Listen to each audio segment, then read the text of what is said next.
സംസ്ഥാനത്ത് ഇന്ന് നിരവധി ജില്ലകളിൽ വേനൽ മഴയ്ക്ക് സാധ്യതയുണ്ടെന്ന് കാലാവസ്ഥ മുന്നറിയിപ്പ്.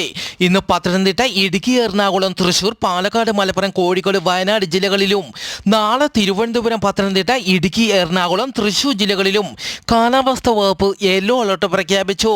കേരളത്തിലെ ഒറ്റപ്പെട്ട ഇടങ്ങളിൽ ഇന്നു മുതൽ വരുന്ന ശനിയാഴ്ച വരെ ഇടിമിന്നലോടുകൂടിയ മഴയ്ക്കും മണിക്കൂറിൽ 50 കിലോമീറ്റർ വരെ വേഗതയിൽ കാറ്റിന് സാധ്യതയുണ്ടെന്നും കേന്ദ്ര കാലാവസ്ഥാ വകുപ്പ് അറിയിച്ചു. ശക്തമായ കാറ്റും മഴയും ഉണ്ടാകുമ്പോൾ വാഹനങ്ങൾ മരങ്ങളുടെ ചുവട്ടിൽ പാർക്ക് ചെയ്യരുതെന്നും ഇടിമിന്നലിന് സാധ്യതയുള്ളതിനാൽ പൊതുജനങ്ങൾ ജാഗ്രത പാലിക്കണമെന്നും അറിയിച്ചു. അറ്റ്ലാന്റിക് സമുദ്രയാത്രയ്ക്ക് പേരുകേട്ട ഐക്കോണിക് ക്യൂൻ മേരി 2 എന്ന കപ്പലിലെ 240 പേർക്ക് നോറോ വൈറസ് റിപ്പോർട്ട് ചെയ്തു. UK സതാബ്ദത്തിൽ നിന്ന് ആരംഭിച്ച കപ്പൽ യാത്ര ഇപ്പോൾ കരീബിയനിലെ സെന്റ് മാർട്ടിൻ പ്രദേശത്താണ് ഉള്ളത്.